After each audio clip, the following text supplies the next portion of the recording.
Let's talk relationships on You Me Radio. So what are we talking about? Marriage, dating, parenting, business, And love, emotions, sex. it's a conversation with me, Lady Misty, And DJ KTE. on everything from hot topics to taboos. Join us Mondays at 9 p.m. live on UME Radio. Follow us at Let's Talk Relationship Show on Facebook or on Yumi Radio on Instagram.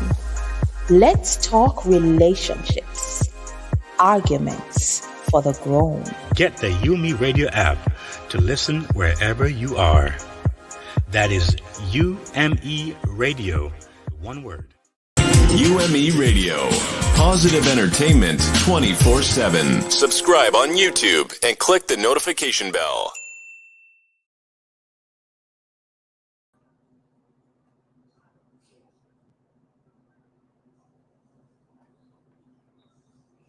Hello, hello.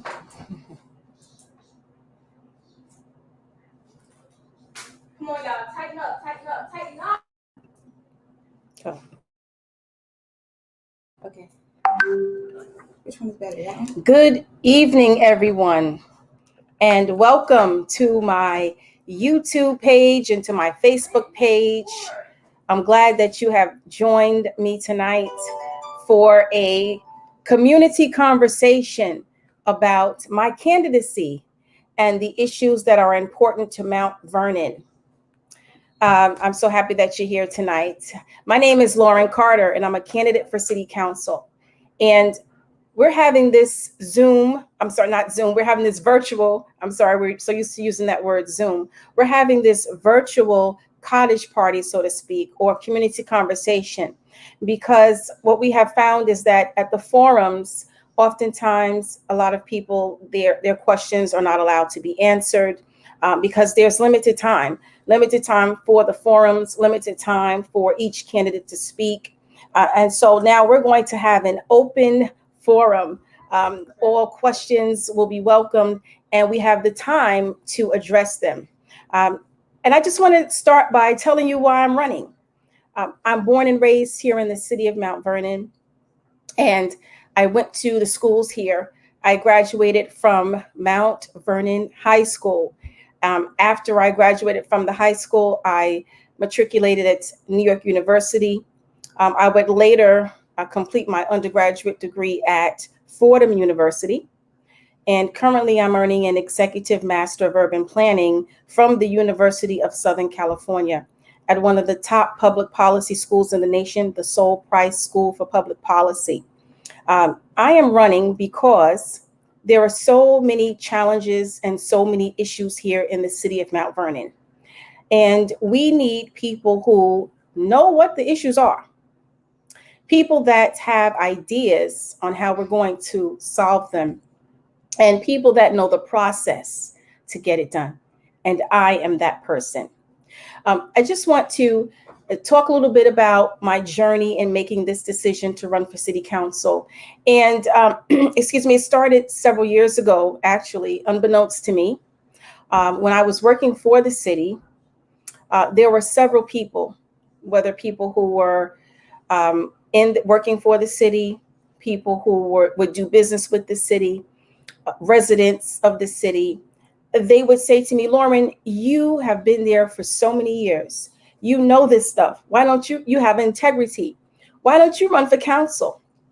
And I would brush off those requests for me to run, thinking to myself, well, I work here. I'm doing my job for the community, my public service work as an employee. But it wasn't until after my separation from the city last year, my termination from the city, that then more people started asking me. And they said, well, certainly, Lauren, we definitely need people that are going to follow the laws because of the events surrounding my termination. And I still had it, kind of brushed it off. But then the calls increased. So as you all know, we were in lockdown from March of last year. So just as I was about to jump back into the workforce, we're shut down. So I took the time, I'm praying, and I reflected and really considered a run for city council. And we know what happened last year with the death or the murder of George Floyd and all of the protests that proceeded immediately afterwards, not just in this state or not just in this country, but all around the world. And I saw people really wanting to see change, and they wanted police reform. And what I said was, wow, unfortunately, what it is that some people don't know the process on how to get it done. Because I always said to people that reform will start at the local level. Why? Because police officers, they report to their bosses, the police chief, the police commissioner, however that municipality is set up, through the mayor.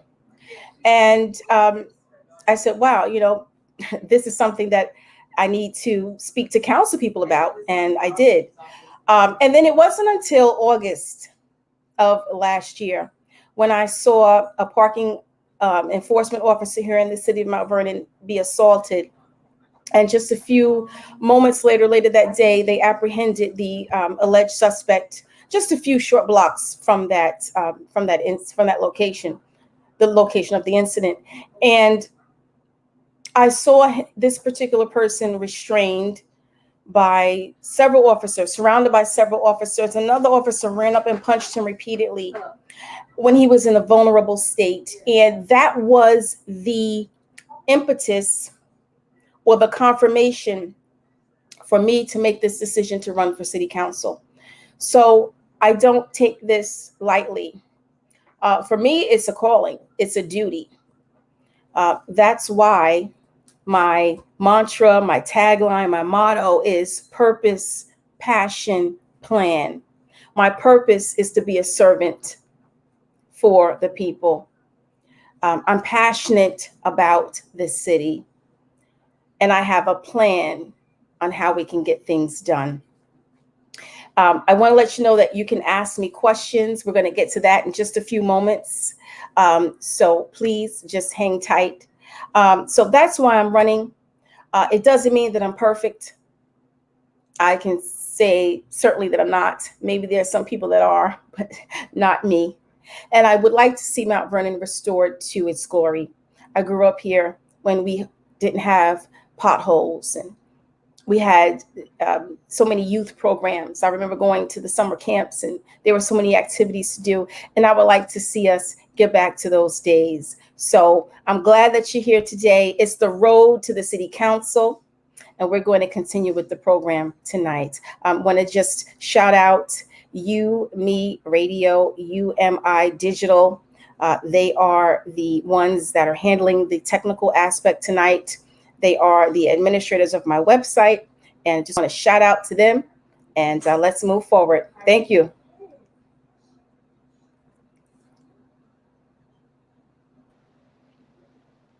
All right, good night, everyone, and welcome to Let's Talk Relationships here on Yumi Radio. We are looking forward to a great show tonight. Tonight, we are going to be talking to a very special lady, as we have a very conversational topic tonight. Tonight's topic is Lauren Carter, advocacy and accountability in action. As I said before, it's a very conversational topic, and of course, it warrants exploration and highlights. Of course, we start every show with an attitude of gratitude. So we want to say thank you so much for listening, for tuning in, all our supporters, all our partners, our listeners, our viewers. Tonight's program is sponsored by Friends of Lauren Carter. As you may have noticed, it's going to be a special edition show tonight. We've been doing quite a few of that these days, huh? Yes. Mhm. It's all about relationships, of course, but relationships occur in different ways. And tonight we're going to talk about accountability. How important is accountability in our relationships and how we deal with people? So, we'll be having conversations to be of help to you. So, please, if you have any questions or if you have any comments, please feel free to drop them in the comment section, whether here on YouTube or over there on Facebook. Please don't be afraid to drop a line or a comment there. If you have any questions that you'd like us to answer here at LTR, please drop it in the comment section, yes, or you are free to email us at ltranswers@gmail.com. That's ltranswers@gmail.com. It is our hope that this program will be a support to you to help you have strong, healthy, amazing relationships. So, cheers to love and happiness. You are listening to You, Me Radio. I am Lady Misty, and with me tonight is my amazing co-host, DJ KTE, and I'm the here. Thank you, one Lady and Misty. only. Yes, and of course, tonight is a special night as we have a guest host tonight joining us here, keeping our company here tonight. She is Lady Lauren Carter. She is a Democrat running for Mount Vernon, this city council. And so tonight, she's taking over. So she takes over tonight as we engage her and as we speak to her tonight. So it And promises to be a good one. a good one indeed. Yes, lady, and it is June the 7th. The time is flying by so fast. Oh, And the yes, time is that's right. now actually 9:15 p.m. sharp. It is Mm, election month, and the time is really is about now, where it all goes down. So we're here and looking forward to again a very informative and educational and hopefully inspiring program tonight. amen to that. Well, in case you missed our programs or any other programs on Yumi Radio, you can listen to the following apps to check it out. So Don't be in the era where you missed it. All right. So we can be found on Google Play Store, the App Store, iTunes Podcast, TuneIn, iHeartRadio, Google Podcast, Podbean, TuneU, Live 365, Spotify, Stitcher, Player FM, and of course, Yumi Radio. So check Yes, out the indeed. website. We are there. All right. So tonight, we want to share with you some information on why this conversation matters. So our families, our communities, and our life outcomes hinge on decisions made by our leaders, right? Yeah, Yes. that's why they're there. Now, Mm-hmm. it is therefore important for us to understand how these leaders are appointed, Mm-hmm. how that happened in the first place, and the role you and I play, whether we choose to participate or not, in who gets elected in these leadership roles. So that's what we're going to be talking about tonight. So we're going to go straight into it. Once again, if you are just joining us, welcome.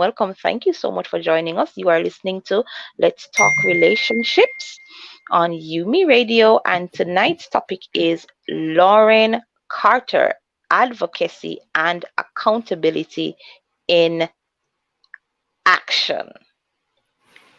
And we have a great lineup for you tonight. Now, tonight, let me just give you some backstory.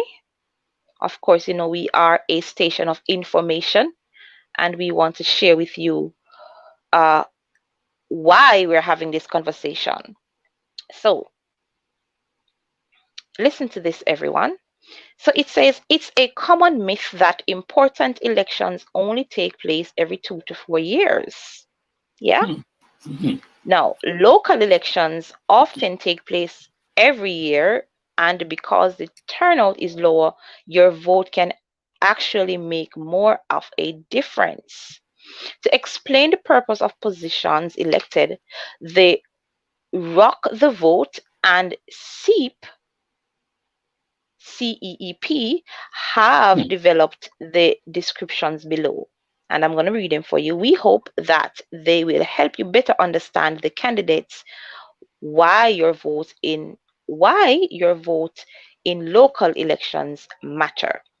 So America has 19,000 cities, towns, and villages with different governmental structures, but they all elect officials to carry out 3 government functions. What are those functions?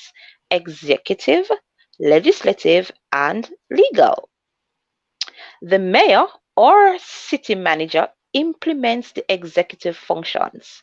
The city council or commissioners implement legislative, and the district attorney or the city attorney implement legal functions. Listen, I'm taking you all to school tonight, all right? I'm telling you, So, this is really school right here. understanding these roles and their impact is critical if you want to, yes, if you want to influence choices that affect you and others in your community.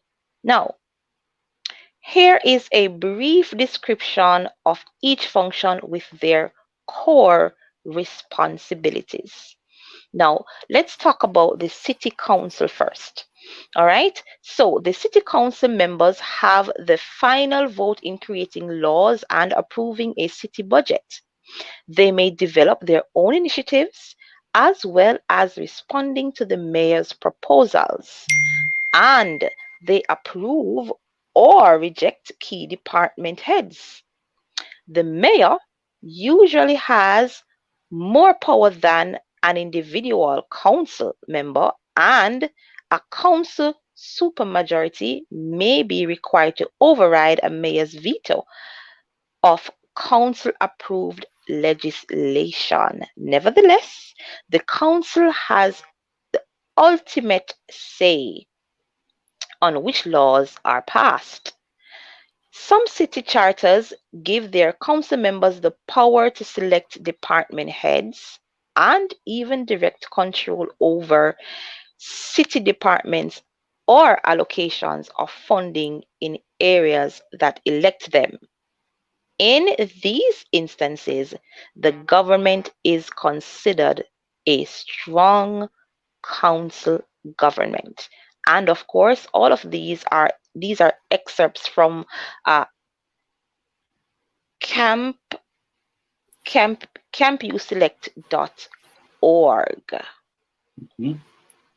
All right. Rock the So vote and CEP. I know it's a mouthful, but we're going to school tonight, right? Yeah. And we are having this discussion because our guest tonight is running for city council, and of course we want to have the basis of our discussion, and of course we want to hear more from them. Before that, though, we have tonight our first guest who will be joining us as we engage with him.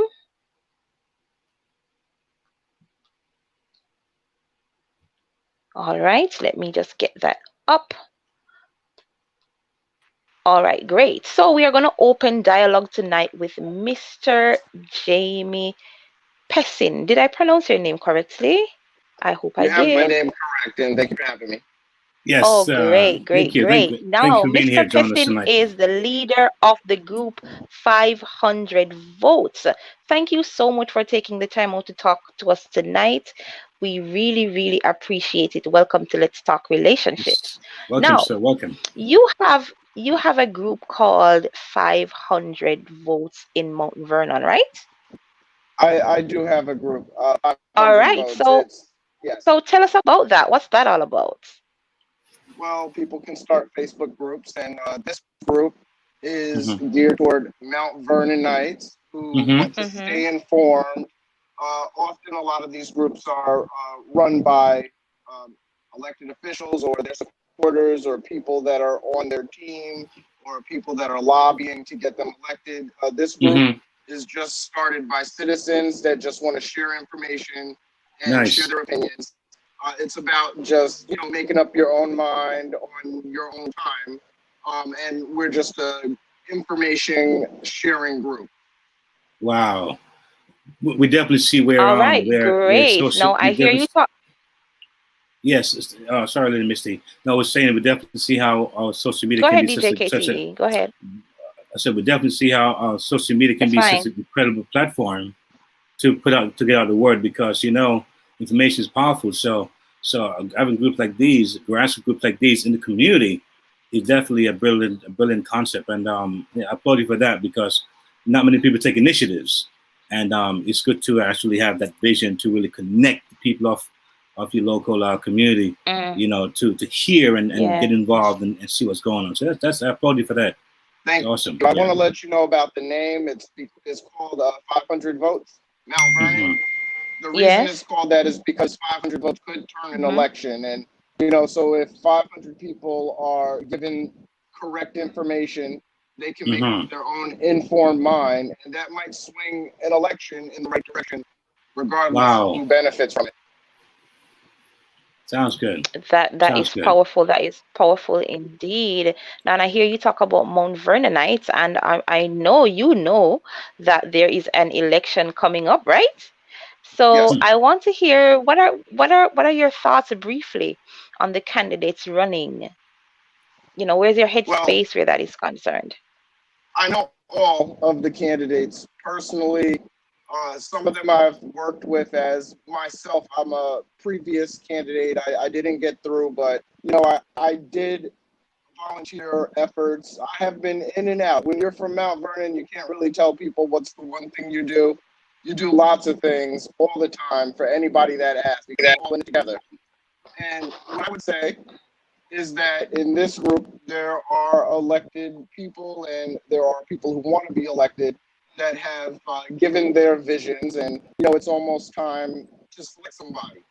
But I think instead of talking about who I would like, we should talk about what we get when we get who we like. Because I think in Mount Vernon, one of the biggest problems are we elect people, but we don't elect ideas, and we don't elect visions, and we don't elect plans, action plans. We elect people, and then we get buyer's remorse, and we make them one-term politicians, and we can't even state out loud what they promised us. So I collect promises. And not only do I collect promises, but once they are elected, I don't care who got elected, I have a collection of promises that I expect to be fulfilled, whether or not it was that elected official who made them, because these are the things we agree will help Mount Vernon. And a problem in Mount Vernon is there are too many problems, and nobody can decide which one to fix first. And so we have lots of circular arguments. And, you know, I have some ideas on what does need to be fixed, but it's not about me. I'm not running an election, but I am supporting new people getting I understand. new ideas and people's general choice to vote, because I think your vote does change the narrative, and we need more people voting. Wow, I do have a question for you. I do have a question for you. Now, what you've been hearing so far, just as a overall consensus, what are some of the, I would say, the three top issues that you think Mount Vernon needs like right away? The three top things that's so pressing right now from the community. There's a lot of issues, and you know, I could give you what I think Mount Vernon needs to do, but then I would have to stop myself and say, before we can do this, we have to do this. But then I would stop myself again, and then I would get to this part and say, until we actually know our financial piggy bank, our wallet, how much money we have, where it's being spent, we don't know the power that we have in order to fix problems that are easily fixable. So I think the very first thing we need to know is how much money is in the account, and not from a person I need to trust. I need irrefutable proof that can be foiled by any citizen. I don't want to go to these elected officials that need to be on pedestals to give us information. I want to be empowered to get information. So the second thing, I would like information to be immediately, digitally foilable by any citizen. That way we're not relying on these people who ride to town telling us that they're great so that they can save us. And every election, they say, but don't you want me to save you, re-elect me? That is not how we get progress. We get progress by progress being handed to us, and now we get a fresh start, and we build upon it. But we will not build upon it with promises that are never fulfilled. I like how you brought up the idea of transparency, because that's a key factor, you know, to build trust with the community. Because again, promises means nothing, you know, if it's just empty words. So I like the fact that you highlight the idea of having transparency in these kind of situations. The third thing that I would like, because we talked about, you know, foiling requests. I have previous experience working for New York City 311. This is a call center that takes constituent complaints, and they give unique identifying numbers attached to every single complaint, and these complaints are foilable. So when you call City Hall, people should be able to know who they're talking to with an identifiable number, have a complaint that has general information as if this is not the first time a complaint of this nature has been taken. And there should be a unique identifying number associated with that complaint, which once again can be looked up after the fact to get a resolution of how it was taken care of, or the time frame it took to take care of it. We can know whether or not there's money in the budget to take care of it. Perhaps we need to collect data, and perhaps that data needs to go into a comprehensive plan. And perhaps that comprehensive plan needs to affect the way that we fund our budgets and have conversations about what the priorities are. Because right now, what we have are elected officials that are not operating together, that are saying that we need these problems resolved right now, and they have different problems with big price tags, and we can only do one. We're not on the same page about anything, including how much money we have, how many complaints we continue to have, what are the priorities to fix first. We don't know many, many things, so the only thing we know is it's not my fault. And we kick the can every 4 years. And this has to stop. I'm sick of it. I understand. Wow, those are powerful words, and I know that I saw somebody asking about the temperature of the people in the streets, and I know you just turned it up a while ago. Yeah, I feel that people people want answers, and people people indeed, want indeed. People are here for transparency and accountability, and that is what the city is looking for. All right. Yes. I'm gonna let you know this. I lived in Mount Vernon my entire life, 37. I have a wife that I met in Mount Vernon in schools that were public. You know, I have 4 children that are in public schools. I'm not detached from my community. I don't talk about sending my child outside of the community, or I don't talk about going to parks outside my community. I am living in my community after growing up in my community. And I am here to tell you that it is getting worse. And there are problems that are neglected. And we are, in general, fed up. I'm just one person that's fed up. Yes. And I'm not here to rally anybody because everybody lives their life individually.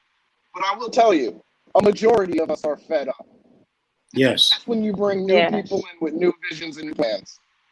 I like that. Yes. And it seemed like, Jamie, what we're having now and what we're aiming for is to have educated voters. See? And that's the difference.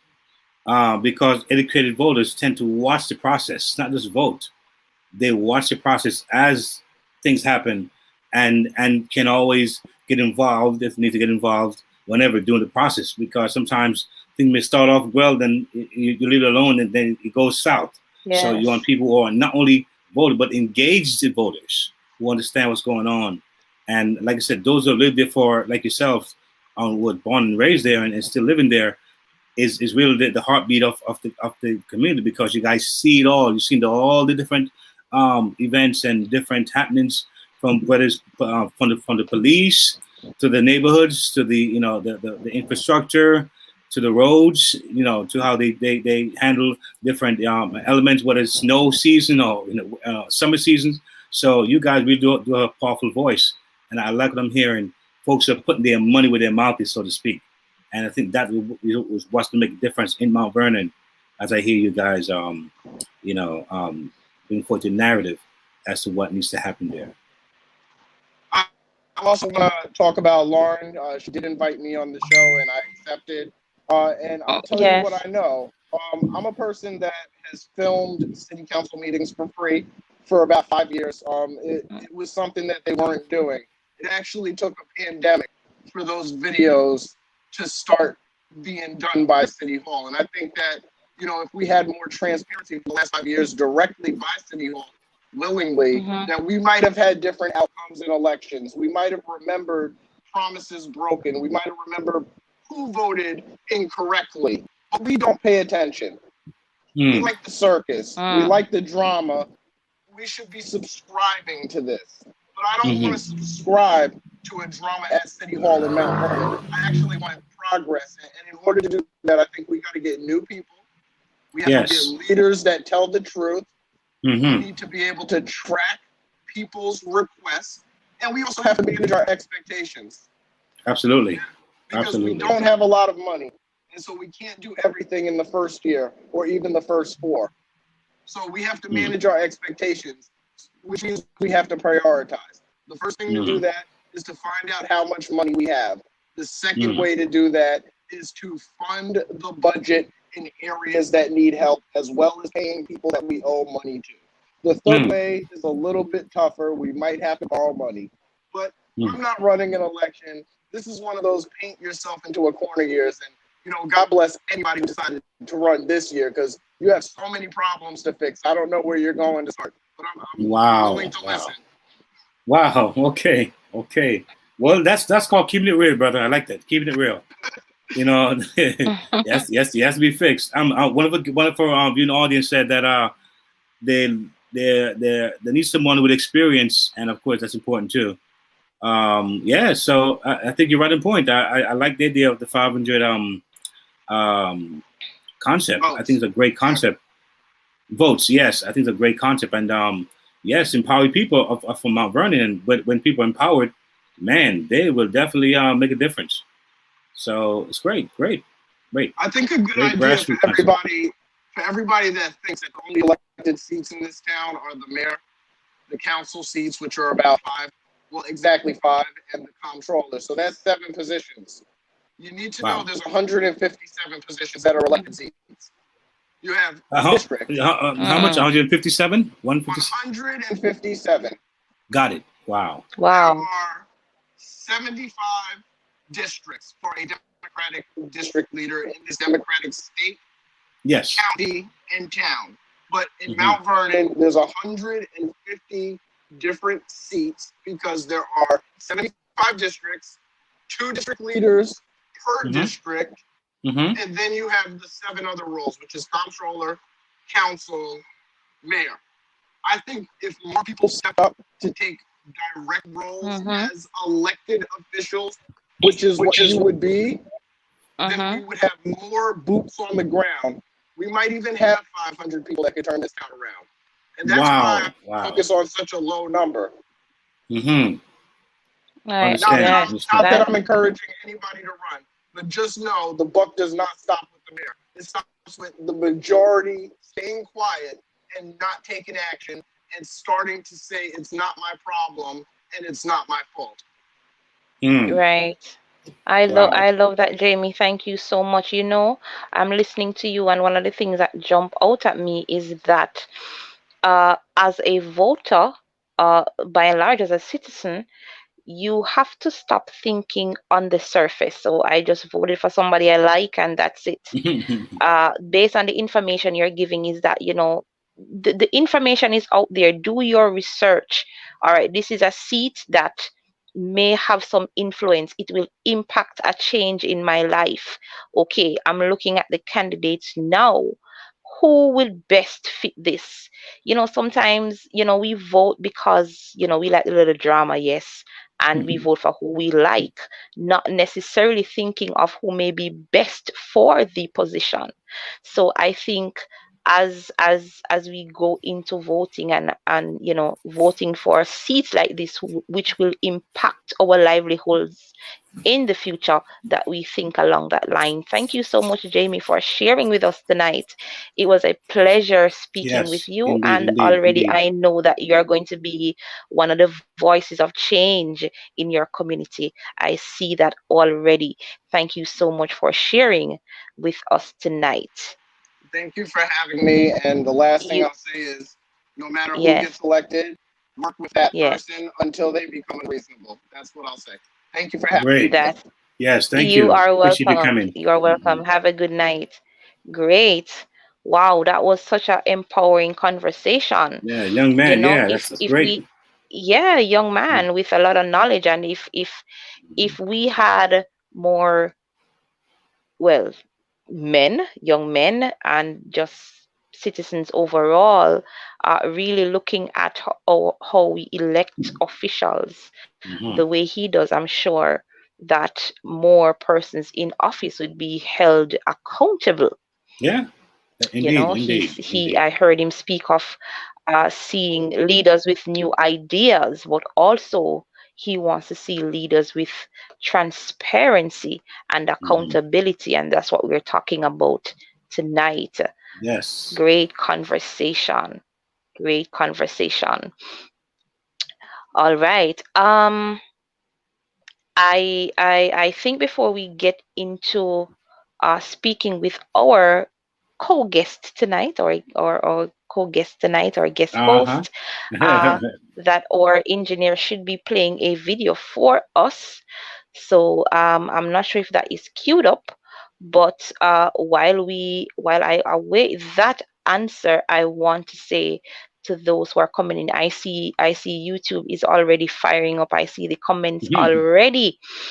So good night over there, YouTube. Facebook, I see you over there as well. Thank you so much for joining the special edition of Let's Talk Relationships tonight. as we delve into the topic, advocacy and accountability in action. And of course, our lady of the night is Lauren Carter. Yes, DJ KTE. Yeah, and for those of you who might have been following LTR for a while, we are a relationship show. And many people look at relationships very boxed, like, male, female, and, maybe two people in love, and, but this show really highlights relationships in all facets. And you'll find that this gentleman here, as he spoke just now, he talked about, transparency and a part of a healthy relationship, be it marriage or business, is transparency. How does that work? Looking at community, looking at people who have what we call a little power, or maybe a little more platform, to bring forth what they have in their hearts. How do they interact with those who don't? How do they interact with the community? How are they there visibly? Are they in a physical way building that strong grassroots foundational relationship that I'm really there for you? That's a part of it. Building relationships. That's a part of saying, hey, we can do this together. So if there's a posture in relationship, there's a verbal way of having a relationship. There's also a physical, way of also showing that, listen, I'm for you, I'm with you, and it can be done. And so as you think about this show here, again, we cover many different issues, but the political issue, too many of us are not informed enough. We don't get engaged enough in the process of it. So, we suffer, and our kids also suffer because we miss out on vital decision making. Exactly. That is ahead of us. So when we get involved, we can make those changes.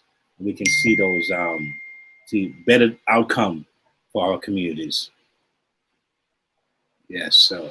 All right. I just want to point it out. All right. So we are going to be favored with a video now with the contributors to Lauren Carter.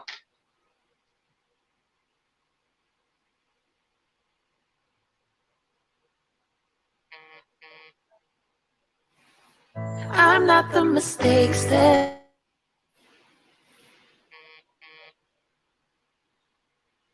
Yeah, not sure what happened there. Just have a little, these online glitches sometimes take place. We got to work through them. These kinks. Oh yes. Yeah, yes. So part of it. Let me. He's trying to sweat here, trying to get rid of the sweat because the heat is on me. The heat is on. Listen, it is officially summer. Actually, it is officially summer. I think we're like 2 weeks away from summer. So we are. No. For me, it's officially summer with this heat. For me. Oh well, but for me, it's kind of feel that way because for me, it's they say it's unseasonable warm. So the last 2 days we're having a blaze over here. I live in the island of sunshine, and it is hot. Okay, it is hot here on the island. Goodness. Oh, I can imagine. All right. It is. But I love the weather anyhow. Just that it's a blessing. We can feel it, right? Unbearable. Yeah. It's pretty warm. I'm just sweating like a pig. I would say I'm sweating. It's all right. There's something about sweating. Even though I've never seen a pig sweat, but okay. Yeah, in the ears. You can't see what it does. So you can't see mine, but it's happening, right? But he said that when you sweat a lot, that the toxins come out of your body. So let's try to replace it with with electrolytes and water and stuff like that. Yeah. There we go. Hi, everyone. Hey. Hi. Good night, Lady Lauren. How are you doing tonight? How are you feeling? I'm doing well. I'm feeling great. A little warm too, like DJ KTE. But yeah, we were just having a conversation about that heat. Yeah, welcome. It is election month, and I just want to say I commend you on coming on this forum to, speak your truth tonight, coming out there and speaking with the members of your community, engaging with them tonight, having them ask questions, all of that. We really, really want to say thank you for stepping forward and doing that. Not all candidates would really open up themselves to the community, but that speaks to, what you're trying to achieve as you get on this race. So, we're going to be having a conversation with you tonight, Lady Lauren, about your history of working for the city. I know you've been a part of the city of Mount Vernon for a long time, so you've seen some things. All right, you've been around and you've seen some things. Been there, done Yeah. that. Definitely. Right. So, my first question to you is, what was working for the city like? Wow, it was an experience, definitely a learning experience. I learned so much, whether it was government operations, learned about people, processes. So it was definitely a learning experience, interacting with people, all sorts of people, whether it was a coworker, whether it was someone who was on the land use board or an elected official, whether it was someone coming for services to the city, whatever type of service they came for. So just definitely a learning experience on all levels. Wow. All right. Now I know that, in this race for city council and any other race at all, there has to be some drama, and I don't know if it comes with the territory. I'm not sure. I believe it comes does. with you believe it? Well, I don't know, but there has been some controversy, a controversial topic, Lady Carter, about you being dismissed. So tell us a little bit about that. Well, I will say that in addition to working for the city being a great learning experience, I also grew and matured emotionally, mentally. So it was rewarding in that regard. So regarding the, I guess, controversy about my termination, in January of 2020, so last year, about 15, 16 months ago, in January, I believe it was the 31st or so, I had received a letter from a council person. Actually, I was called into the clerk's office, and the council person said, today was my last day. And there was a letter that was there for me, signed by another council person. So, as has been stated previously by Jamie, and I thank him for coming on the show tonight to give us a perspective about some of the problems in Mount Vernon. And he's given the perspective of those 500 voters, right, that are in his group, that are in his platform. So thank him for coming on tonight to share those views. So as he said, there are 5 council people, but only 2 people appear to have been involved in that decision. So as we all know, with 5 people, 3 makes a majority, and we learn from kindergarten the majority rules. Yes. And I said, well, was there a vote taken? Was there a meeting? Because I was the deputy city clerk. That was my role. My role was to attend the meetings, to notice the meetings, attend the meetings, prepare the minutes, recording the votes, etc. And so, not having that meeting, and not having the votes, said, well, this can't be correct. How can this, So I continued to report to work and continued to perform my responsibilities as to the best that I could, because I had been locked out of my account. I could not gain access to the computer system or to any of the networks. Yes. So, I still tried to perform my responsibilities as best I could. So about 10 days later, there was a 3rd council person that joined the other 2 in order to terminate me. You know, I you was know, reading, I was reading from the blackwestchester.com. They had an article there on your, termination and all of that. And there's a part of the article that I was reading, and I just want to read it.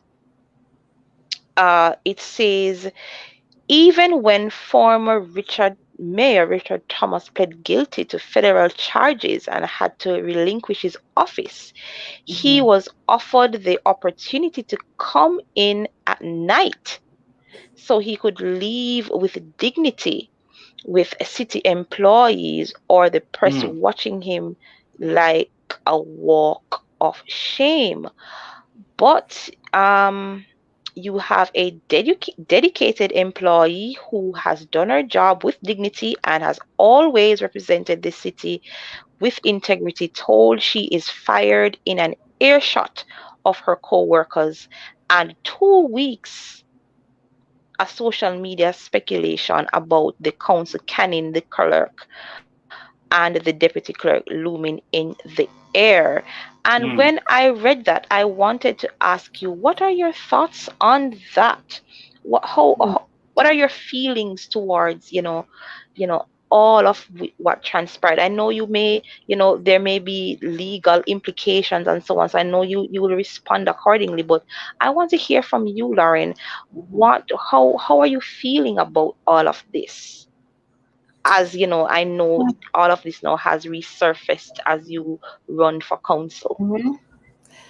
Well, certainly I worked at the pleasure of the city council. So they had their Yes. rights to fire me. But even as you just stated, the article said in Black Westchester, there was a certain dignity that was granted to the previous mayor who had to forfeit his office because of a guilty plea. In my case, Right. so in my case, there had been no illegal activities committed that I committed, that I had been charged with, that I had been found guilty of. I think that I had served the city with grace, with dignity, and always with integrity and transparency. So, yes, the council had every right to do it, but it was just the way that it was done. Even the city clerk, who is no longer there, who was the city clerk when I was the deputy city clerk, he was allowed 2 months. He was given 2 months to retire. So it was just that it was the way in which it was done, and that I wasn't even given an opportunity to, get things in order or to transition to perhaps another government agency, another government entity or somewhere. So it was just the way that it was done after almost 2 decades of Yeah. commitment and dedication to the city. However, I will say that it it allowed me to be able to see that I'm supposed to run for city council. That, I was supposed to work for the people in a different way, in a way that I think I could have a greater impact, and that is to be a legislator. So, with that said, I did my job. I did it, like I said, with integrity, with transparency, with commitment and dedication. So I have no qualms about that. I am pleased about my performance. And although it was done in a way that was unprofessional and unbecoming, because usually in jobs they will probably give you a notice at the end of the day so that you leave without being escorted out or having to leave in front of coworkers. Many companies give that dignity, but I will just say again that it was God allowed that to happen so that I could do what I'm doing now. And Lauren Card, if I can add to that, for the listening audience or the viewing audience, I'm not sure how many of you know these names. Names like Steve Jobs, names like Oprah Winfrey, all right? Names like J.K. Rowling, all right? How about Walt Disney, all right? Anyone familiar with those names? How about Thomas Edison, all right? Now, these people are all people who experienced being fired before they became who they were, and what they are, and what we experience them to be today. So sometimes you can be in the company of greatness, and it may seem, but it's all about perspective.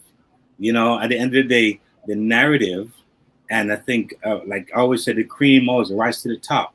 You know, when there's truth and there's transparency, it tends to win over. It has a way of just winning over. And I believe that that you know that the narrative sometimes is what gets lost in translation. But I believe that as we insist on getting information out to the people, you know, and not quitting and not giving up, and keep letting our also faith and our mission be the focus, because a lot of people, they're about themselves. You know, what can I gain from power? You know, and not what can I do for the people? You know, and I think that's the key. As I heard this brother, who we talked to recently on, a young man who spoke about you know, galvanizing people to vote, the 500 vote. He's saying, give the people the power, give them, you know, the hands, because they're the ones who actually experience in the community. They're the one experiencing the, you know, the whether it's great or whether it's bad, and so I like the fact that you can be very transparent and very candid about where you are, where you were, where you are, and where you're going. You know, and people like authenticity. I think people like transparency, and people like accountability. And when we see these things, it's definitely a road to success, I believe, for any candidate who decides to take that pathway. Absolutely. The people want, like you said, accountability. They want transparency. Those are like two, I don't want to call them buzzwords, but certainly those are the things that the people of Mount Vernon really want right now. They want, they also want competence. Yes. They want results. Yes. Yes. And I know that I can bring all of those things to the city of Mount Vernon. There's something you said, and it's funny. I'm not trying to be over spiritual here, but I remember the story of Moses, and it was leading the children of Israel. But before all that happened, he came to an epiphany, you know, because, you know, he was raised in the king's house. He had, you know, all the finest meat, the finest food and delights. And he saw these folks suffering. And he's like, one day he saw the ill treatment. Yes. And he's like, wait a minute, this can't be. And he felt a connection to the people. You know, even though he was amongst power, it wasn't that the king's house, right? But he said, no, there's something that's pulling me to the people. And so he said, so he took a risk by, you know, saving his own folks by putting himself on the line. I mean, I didn't say the greatest thing, but he actually, you know, murdered someone for he thought was an unjust thing. And of course, he had to flee for his life. But the idea is that I heard you came to an epiphany. You saw some injustice, you know, something touched you. And those kind of moments are very, very defining in one's life, you know. Why am I running? Why this? Okay, beyond just the experience, beyond just the loving my community and wanting to build my community, but something that's gripped me, something that's beyond just me wanting to be in office, you know, so I see we want to see change from from level, from top down. We want to see a change, and that to me is a narrative that I think people are going to they're going to vibrate towards. They're going to feel a particular vibration that is authenticity there, and I believe that, you know, that's what it comes with. You know, it comes with that heart for the people. Thank you. Thank you.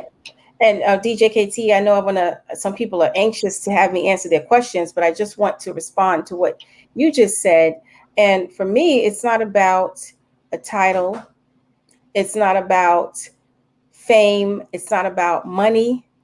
And certainly it's not about retaliation. because I couldn't retaliate if I wanted to. First of all, it's not my nature. But even if it was, I couldn't retaliate if I wanted to. How would I retaliate?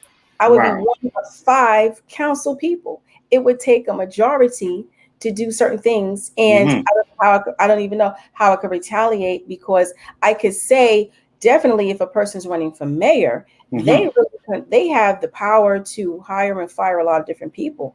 Council people don't have that. Council people have about 3, maybe 4 appointments that they make.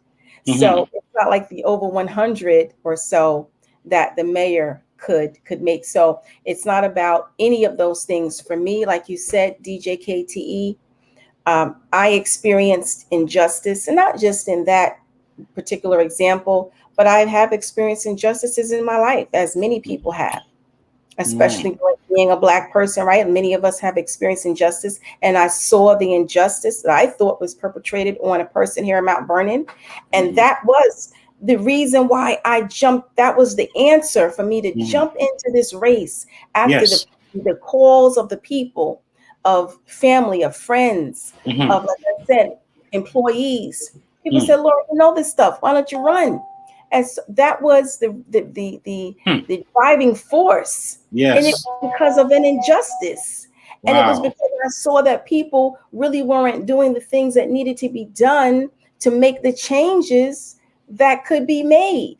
And so definitely I will continue as a public servant.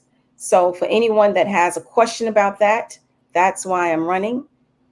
I saw, yes, I believe I saw a question that one of the viewers said that, how would you intend to work with those, if you were to win, how would you work with those who fired you, or those who, were opposed to you? How would you work with those? What are your plans if that was to be the case? That's a good question. Well, I think that I think the good thing about me, about my candidacy, is that I've been tested. And I've been tried, and I've been tested. I'm proven. I have been able to work with people and multiple administrations. I worked for the city for 17 and a half years. I worked for different mayors, so 4 different administrations. And it didn't matter who I supported who I supported as mayor. If a person was elected that I didn't support, I worked with the person or with their administration, because once the election is over, the election is over. Now it's time to govern. And that's something that a lot of people don't do. They stay in election mode. They stay in campaign mode, I should say. After they're elected, they're still finagling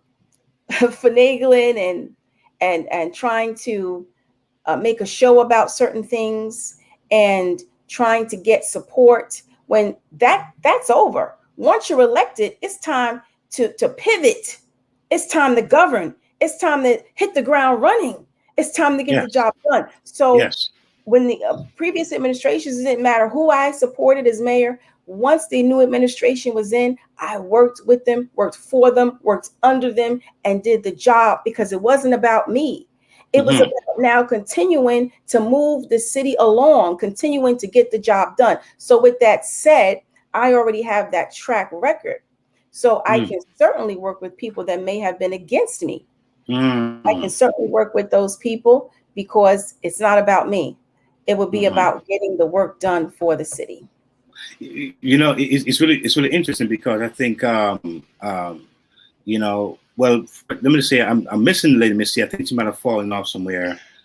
She fell off because of technical issues. Sorry, my name is DJ Kelly. And Lauren, because of time, I really want to ensure that the questions that are being asked, that you get an opportunity to answer them, so that we don't leave here tonight and those questions are not answered. So there's a second question here for you. Lauren, how do you feel about somebody saying that they're going to show proof on why you were fired, which I don't know how, because people's personal records are private, or supposed to be. So I guess the question is, what is your anticipation of someone saying they can expose you or expose why you were fired? Please address that. Well, first of all, again, I did my work. I did my job. And people can tell you, even from the public, sometimes I would be the one that they would come to if they wanted something to get done. If they had a question, they knew that I would be the one to help them. So my firing was only political. It was because I supported a different person for mayor, which everyone has a right to do. This is a democracy. We can support who we want to support, or we can vote for who we want to vote for. It's our First Amendment right. So there are no records with regard to my termination, probably other than the letter that I received. And there will be nothing in my file that would state that I was fired for a particular reason. And if a person did have access to my file, that's a great question. How did they get it? How did they get that? And now, things in government, most things in government are public information. So my personnel file could be foiled, but certain information would have to be redacted. But if it was foiled, there would be a paper trail. There would be evidence that someone requested to my personnel file, and it would be time stamped, the day, the time that they requested that information. And then the law department will release it, and they should have also a day and time that they release the information. So I hope I answered your question, Brenda. I saw that pop up. I hope I answered your question. It would be public information if they requested it in writing. Right. And the law department would have to stamp it and date it. So in other words, no one can make up some type of information from a personnel file. They couldn't or they could, but it wouldn't be correct. Thank you. They could, but it wouldn't be correct. Thank you. I just want to share as something from this letter, which is stamped with the city council logo and everything. In the third paragraph, it says, a competent deputy city clerk with 9 years of experience in the office is not being afforded the opportunity. Something happening. Can you still hear me? Yes, we can hear you. Is not being afforded the opportunity to elevate to the office of clerk, as has been granted to many deputies before her. This is being done to make way for political favors and a political appointment in the office of the city clerk. What is also curious is that the budget proposes wage increases for the position of the deputy clerk and city clerk. And this was the name, the undersigned is Delia M. Farquharson, LCS. SW. So I just wanted to share that, councilwoman for the city of Mount Vernon. I wanted to share that to underscore what you just said, just so that clarity can come to the conversation. And this information is coming from blackwestchester.com, and you can check it out. It's a really thorough article. So this could be useful too for persons who are seeking to learn more. The other question here for you is, tell us why you want to hold office, and what do you believe you will contribute? Well, again, the reason I would like to hold office, as I said before, is that there are so many problems in the city, and we don't have time for people that need a learning curve. We just don't have the time. It would probably take a person that doesn't know government at all 2 to 3 years to learn this as a council person.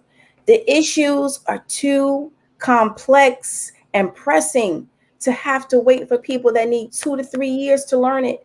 We need somebody that can get in there and hit the ground running on day one. That is me. I'm offering myself as a council person here in the city of Mount Vernon. And also, like I said, because after much prayer and consideration, this is something that I'm supposed to do. It's my purpose. My purpose is to be a servant leader. Yes. I'm passionate about Mount Vernon, and I have a plan on how we can get this city moving in the right direction. Okay. Wow. We're going to go to an interview that was done today with Ms. Nazarene. What was the name of the person you interviewed, Keith? Duncan? Yes. Right. Nazarene Duncan. Yes, that was the name. Okay, so let's go to that interview.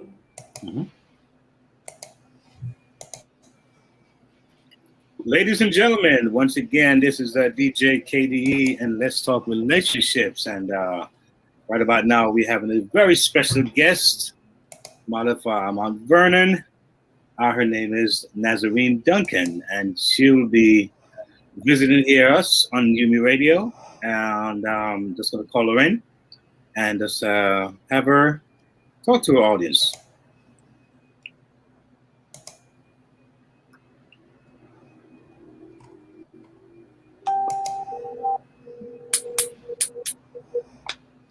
Hello. Hi, hello. This is Nazarene Duncan.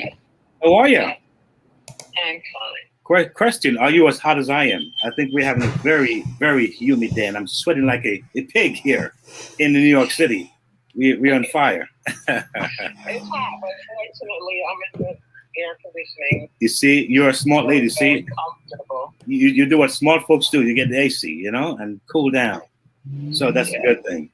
Well, let me say officially welcome on this show, radio show, LTR. That's Let's Talk Relationships, and we're glad that you are a resident of Mount Vernon. Yeah. Wow. May I ask how many years you've been a resident of Mount Vernon? Born and raised here. My grandmother's from here. My mother's from here. My family. This is where we're rooted. So you're born and bred Mount Vernon. Wow. Yes. That's awesome. That's awesome.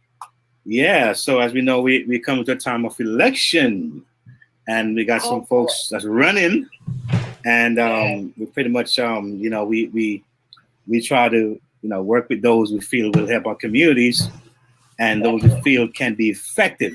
Those who can actually do the job, those who have the experience, and that's why we're here to kind of ask you as a resident. You've seen things, you've seen the good, the bad, the ugly, the ups and downs. So I'm sure your perspective means a lot to the listening audience here, as a resident of Mount Vernon. Yes. So I do have a question for you. So you want to tell us a little bit about yourself as far as what you're thinking about this upcoming election? What are some of your thoughts? Okay, a little bit about myself. I'm born here. I work here. I work for the city school district. I've been with them for 2 decades. Nice. I've been being born here. I have seen several administrations, all the way to the one I can remember when I was young, who was Mayor Sharp years ago. I mean, many years ago. I'm aging myself. Aging myself. However, I've seen this city just go in a downward spiral to the degree where now I am totally disappointed in what I'm seeing in my city. Understand.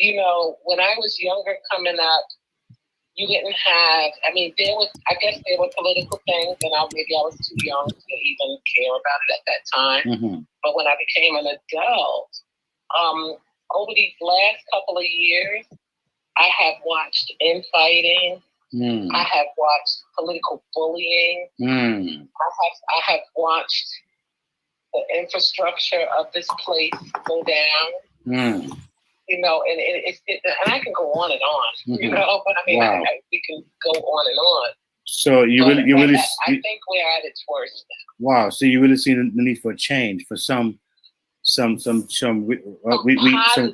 reform. Yes. Positive change. Nice. Not just changing and looking at the visual, or temporary changes. Yes. We need to bring Mount Vernon. I know that we are going into a different type of living and world and things, as the future goes on, things within the city itself has to grow, but we can keep that culture. We can keep, hold on to that history that we have. Yes. But, I had a lot of friends from the city when I was younger, and they all used to talk about this place, and it was a nice place to live and be. And just like I said, on the same note of knowing that things need to grow, we need to grow in different ways. Okay. Wow. So I have a question for you, because I understand there's a Lauren Carter. That's also one of the potential persons who are looking to lead the charge in Mount Vernon. And the question I want to ask you is that how do you see Lauren advocating for the growth of that city? Okay, first let me go backwards to say, I do support her. Mm-hmm. And this is like when she first came out about it, instantly there was I didn't have to think about it. Wow. I don't know her personally. Mm-hmm. I remember her year in and year out, seeing her in City Hall when you go over there to pay a bill, or when you go to council meetings. Okay. And I've seen her. I never knew her position, but I know that she was always there. And it was several mayors, different administrations. I would see this woman. So but I did not know who she was. Okay. But I know that being there, that speaks in volume. Yes. Being there several administrations, that means she must know that place like the back of her. Oh, understand. And if anybody is more qualified, it's her. Wow. Because she knows it. She's been there. She's been through several administrations. She's seen the good, the bad, and the ugly, and backwards. Interesting. So I'm not sure how much you are aware of her platform and what she's putting forth now, her plans, some of her goals. How do you feel about her or her plan and her platform, currently speaking? I love it. I've been following her. I've been watching the things that she's doing. From the beginning, she's been beat shoes to the ground.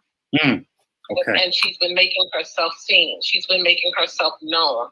And I finally did get to meet her personally at a function. And very nice woman. Okay. And from talking to her, she wants what's best for this city. Wow. And she wants change. Yeah. And what's the best way to change? With some experience. Oh, wow. Experience means a lot. We're seeing a lot of, you can vote, for anybody. Any Joe Schmo can go and there is no regulation, which I feel there should be. But, experience means a lot. We don't need nobody to come in there and learn on the job, and because our lives and our background is at stake when you do that. Wow. Well, I mean, as you know, if you look at Washington, it is such a divide there that and blame game continues, and you find folks not wanting to be accountable, for the situation. But how would you hold accountable? Because sometimes I think that many of we call it leaders are not ability. So how would you? What would you want to see, and how would it hold accountable if she gets selected? I'm a community activist, and I have been, involved in activism since 2009. And I have been known for verbally, publicly rallying and holding you accountable. Wow. So, but I would like to, see somebody that stand up, that stand, not a rubber stamp, just there. Yes. Saying yes, or to be a number in a vote. Somebody that cares about well-being and the future that this place takes, the route that it goes. I definitely would like to see that, let's clean up the city. Let's work for the youth. The youth is the ones that's coming, but people always talk about the youth. I work for a school district. These babies need to be prepped in elementary school, because by the time they're in middle school, sometimes it's too late. Yeah, you're right. We have to do something. Wow. That can get to them before the youth stage. Yeah, they have a new thing called tween. We got to get to them at that stage. Wow, that's important. Their brains are sponges, and by middle school, sometimes it may be born. So something, that the youth can do other than an idle mind. An idle mind is the devil's playground. Yes, it's so true. I looked at the last here with between Trump and Biden, and it was said that Trump told the most lies ever, and he told lies and lies. It seemed like he wouldn't stop. Was a big part of his campaign. But what would you say? Politics is a game where sometimes parties want to put dirt in each other to kind of knock each other off, off their good credibility. So what do you say to people who say she's faking her concerns and her her ideals and ideas for Mount Vernon moving it forward. What would you say to those people who don't maybe know her, seeing her years of work and service and think she's just there, popping up out of nowhere, trying to, fake and get some kind of publicity? I say that people that defend malicious intent is a part of a problem. Oh boy. I am a believer in that. I'm going to take it back to when I was younger. When we was younger as teenagers, you would fight. I'm going to use this analogy. You would fight, and you would fight until y'all both are tired and exhausted. True. But one has to go get a weapon. And when you got to go get a weapon, we say you're a punk. That means that you couldn't handle it on your own. You had to go get a reinforcer. Oh, wow. We don't need nobody like that. Okay. In City Hall that need reinforcers. And when you got to fight dirty, it's something that you fear. Oh, wow. Wow. So you find that there's something that people need to be aware that sometimes the candidate, you need to kind of look at them from your own eye, do your own research, look at their platform, look at what they're saying, look at their message, and not just go for the little sound bites that sometimes can be so effective. But we look at the persons and look at their track record and so forth, which I think should what really dictates the narrative, But I do understand. What? I say this to you, not to cut you off. You can't believe everything. When somebody comes to you always with bad news or something negative, I look at that person. What's your motive? Oh, true. So a smart person will wonder why. Why would you want to tear another person down? Yes. And they call this silly season. No, it's the people that's silly. Wow. Yes. For running themselves ragged, doing this kind of thing to belittle people or discredit people or attack one's character and integrity. That is so true. That's so true. So, I'm right up here quick and ask one more question. So what do you think will happen if Lauren does not win?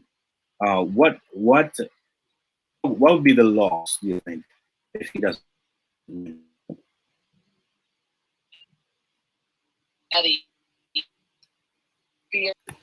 Somebody that's passionate, losing somebody how can I say this? Losing someone that could have made a big difference for the city. Losing a fighter.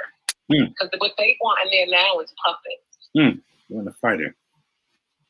Wow. We need a fighter. We need somebody to stand up, put their big girl panties or the big man bloomers on something. Yes. We need somebody that can stand up and stand with their back straight and not buckle. Yes. So that's what they want. They want the weak and meek. Wow. Well, there's something to be said for someone who was born and raised there. You're definitely no stranger to Mount Vernon, and that makes a difference. I mean, you see and you feel it, firsthand. So your words really do carry weight, and I'm sure there are many others who can concur with you, who are also residents of Mount Vernon. And I truly thank you for giving us your time. Come on UME Radio on this Let's Talk Relationship. Thank you. And share with us. It's an honor to be invited. Yes, and thank you so much. I don't know too much about her, but I know that she has heart, and wherever I see heart, I think it's a great thing. So again, Lauren Carter for City Council. Yes, I hear you, and I tell you, yeah, my support and many others. Yes. So I guess we do what we do. Community rallies, we do door to door, and we spread the word, and we just know that she will be a great leader. Thank you so much again for coming on our show, and you have an awesome day, and stay cool. And while I stay cool myself. Again, thank you. God bless. Okay, bye-bye. Take care. Yes, there you have it. I see Dr. Faith in the house. Hello.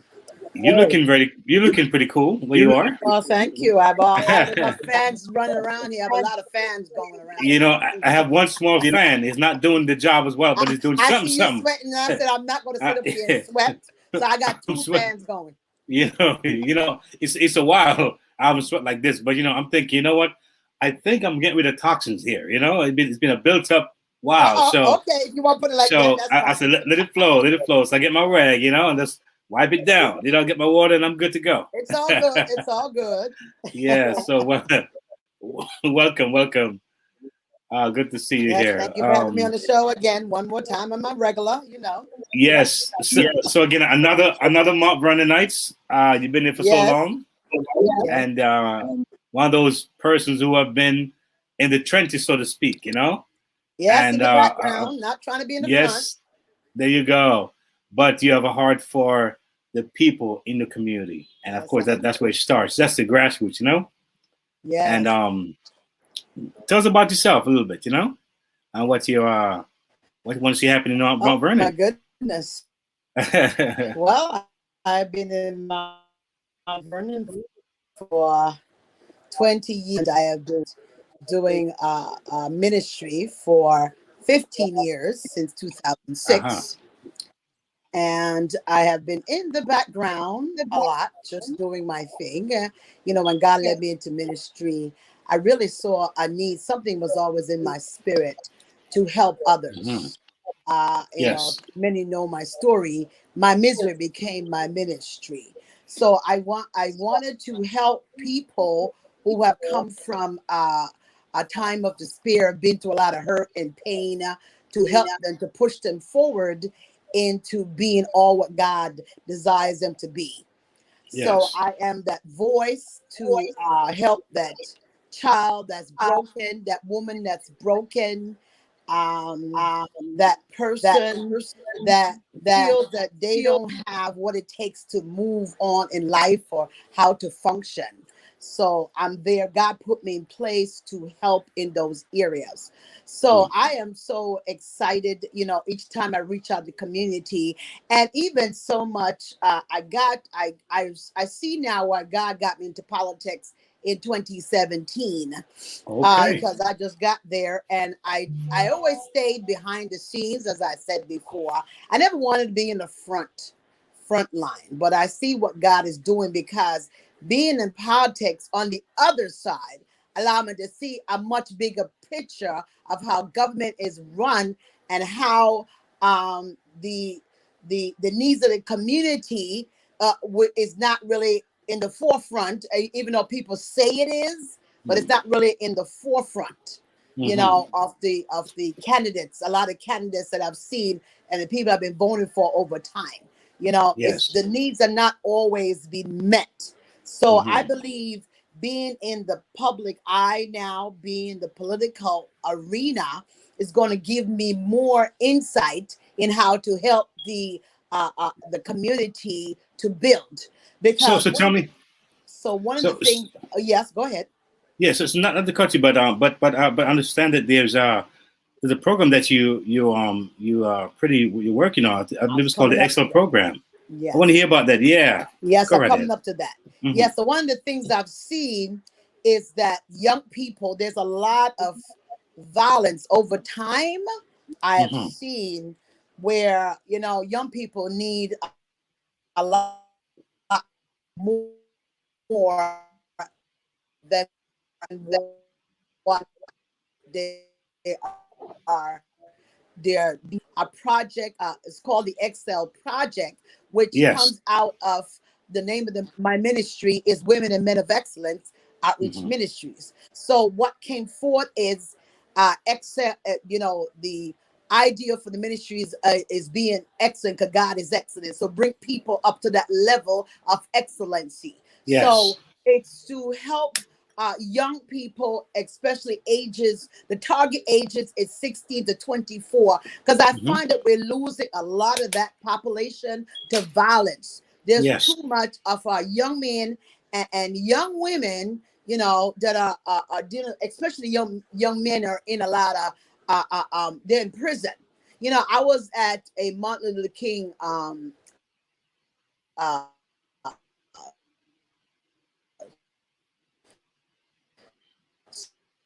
service. I believe it was 2 years, and I was talking to them and encouraging them, you know, about being all that they can be. And they said to me, "Man, we can't do what we want because we have felons. We have felony on our records," and that really broke my heart. They were in their 20s, great looking young Black men, and you know, if they were given the opportunities, you know, before it got to that point, I believe there'd be much bigger, a greater influence, a much make difference, you know. So it really broke me down. So this project was, I'm so glad, because I did put it forth in 2017. I did launch it in 2015 actually, but it really didn't take up root until I connected to Yumi Digital Radio. So thank you so much, Yumi Digital, for bringing this dream of the ministry to fruition, you know. And I'm so glad to be working with the team, Raquel, Brownie, and who was that? Marsha J, and I believe Avreet, and yourself, KTE, or if I'm saying it correctly, DJ KTE, you know, yeah, it's Yumi Digital Media Inc. Yeah.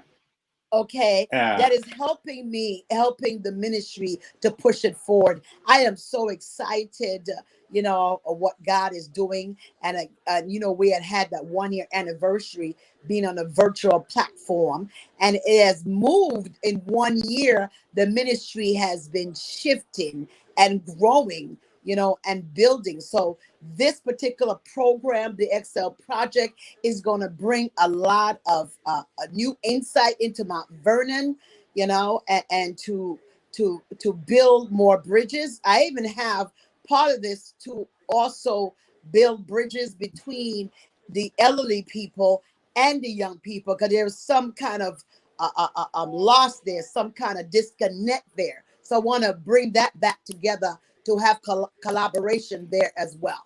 So this Excel project is going to bring in, connect to local businesses, to have jobs with a vocational training program that will do blue collar work. A lot of blue collar work is put on the back burner in the schools. Not many people do, young men do construction or do mechanics or do plumbing and locksmith and things like that. And those always be in demand. Even masonry, doing the steps, those will always be in demand, because people always have a house, people always have something to be fixed. And yet, and you know, I like I like what I'm hearing. Because we're coming on winding down to time, but I tell you, I would love to see you actually more of this demonstrated here, this project here that you're on, because it's just so grassroots. I like it, and I think we want to do a segment in this area moving forward, and kind of just really look into this, because some of the people right now are looking to especially since COVID, to really do something and get into some program and, you know, expand themselves. And I think this is a brilliant thing. I thank you, Dr. Faith. We're going to be wrapping up soon, but we definitely want to come back to this, because I like what I'm hearing.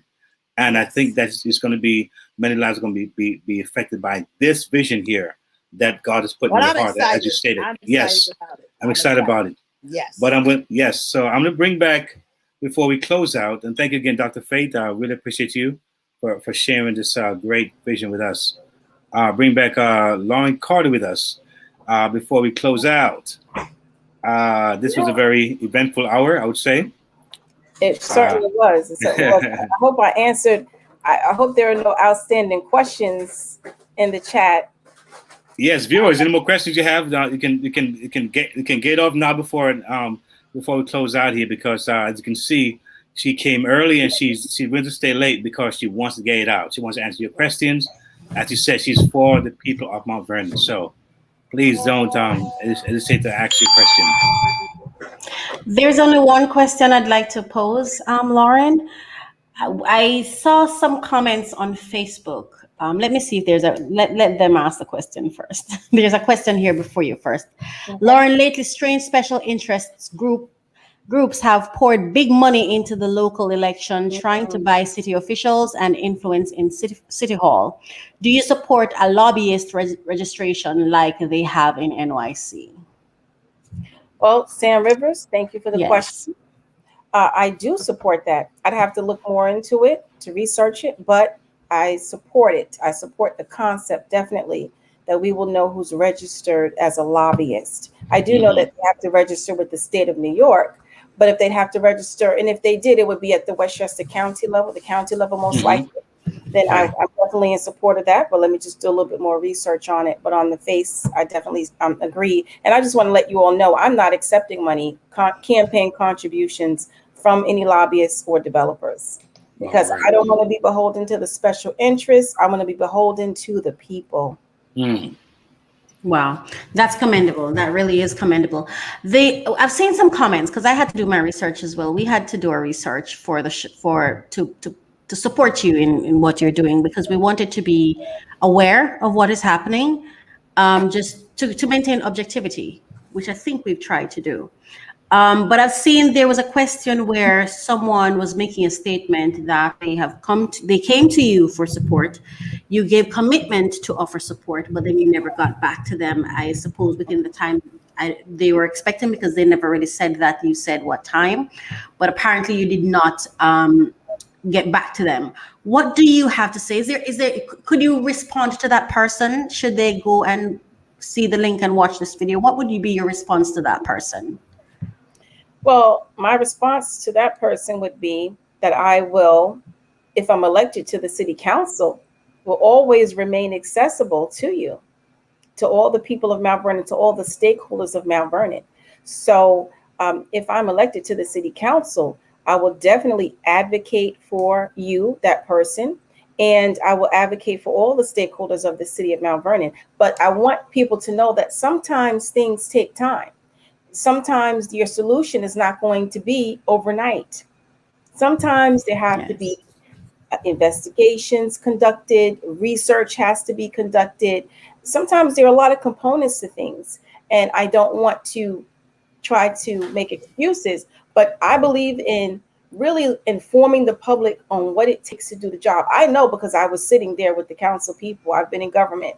Some people, they make promises they can't keep because either they don't really understand their role of what office that they're running for, or they really just say anything to get a vote. I don't want to do that. I want to be upfront with you. I'm a realist. I'm going to tell you. So if I'm elected to the city council, I will definitely continue to look into that matter for that person and hopefully get a response. They might not like the response, but we have to operate according to the laws of the city, of the state, etc. So that would be what I would do as a council person. I'm not there yet. I'm not they got to vote. And if I might have this question here, I mean, can you hold someone accountable before they are actually elected in office? I mean, I think that's something to look at, because you got to be elected first, I believe, right? So see what you'll do. I agree. I mean, I'm all for this. That's what this program is about: advocacy and accountability. I will advocate for the people, for the stakeholders of Mount Vernon 100%. But I have to get in the office first. And when I'm in the office, then please hold me accountable. And not just me, but all the elected officials have to be held accountable. That's the only way you're going to get the changes, the positive changes that we need in Mount Vernon. Okay. Wow. Here's another question, Art. How transparent will you be? I think this is based on a question that was asked before. Let me just go back to it. Lauren, if you win city council, if you see wrongdoing, will you stay quiet or would you blow the whistle? I like that question. It's very direct. Yes. Well, if I see wrongdoing, I'm going to address it head on. First, I think that the proper way to do it is to go to that individual first. Yes. I think people should have an opportunity to respond. They should have an opportunity to explain themselves, to defend themselves.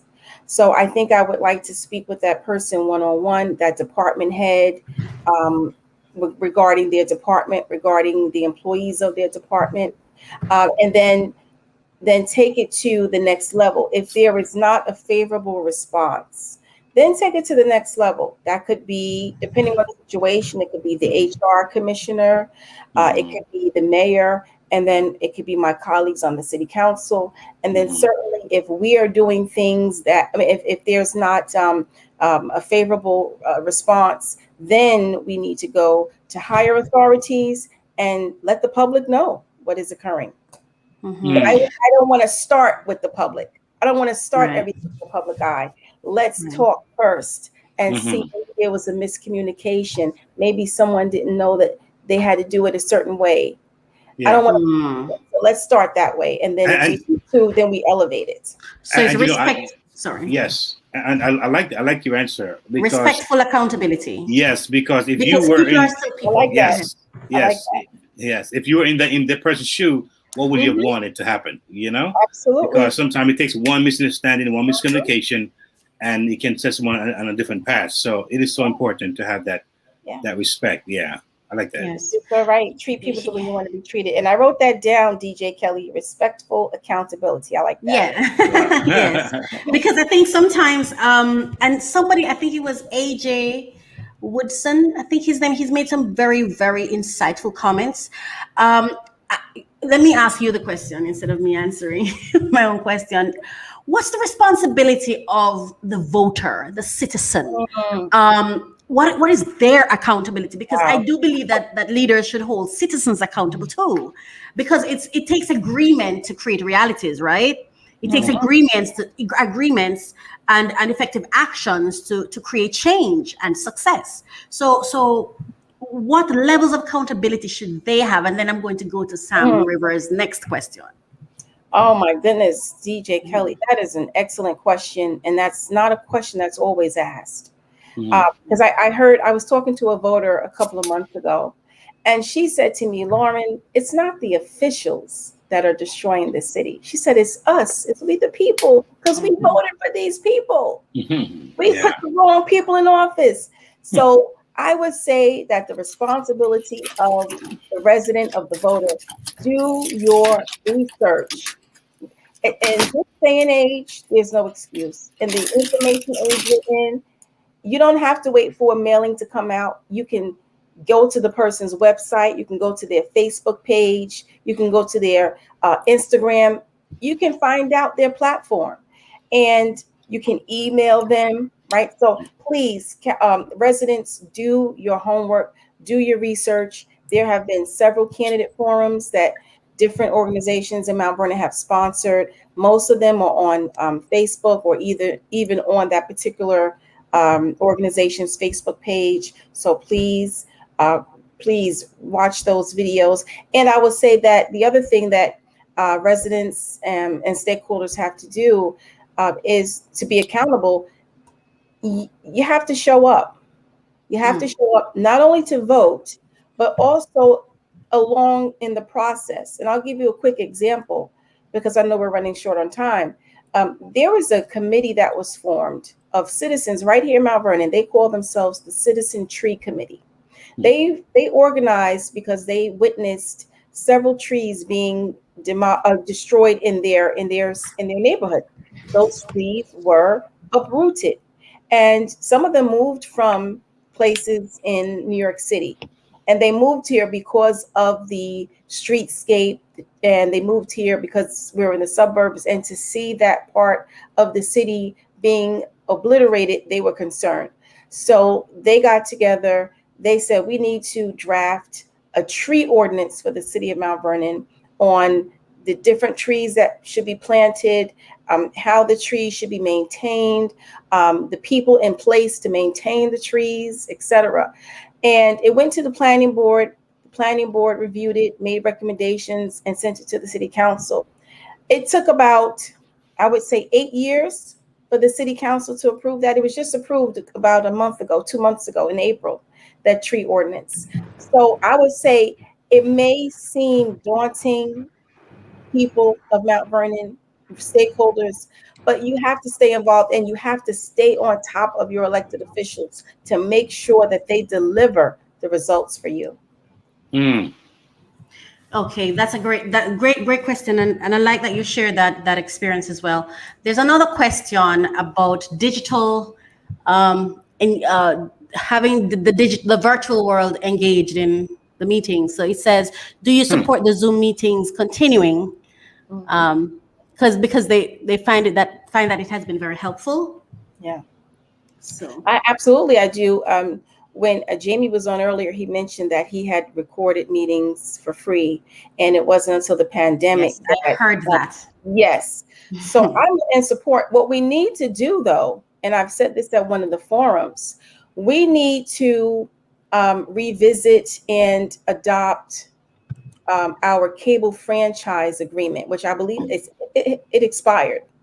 And that cable franchise agreement is the agreement between the city and the cable franchise providers in the city. And there are two, Spectrum and Verizon.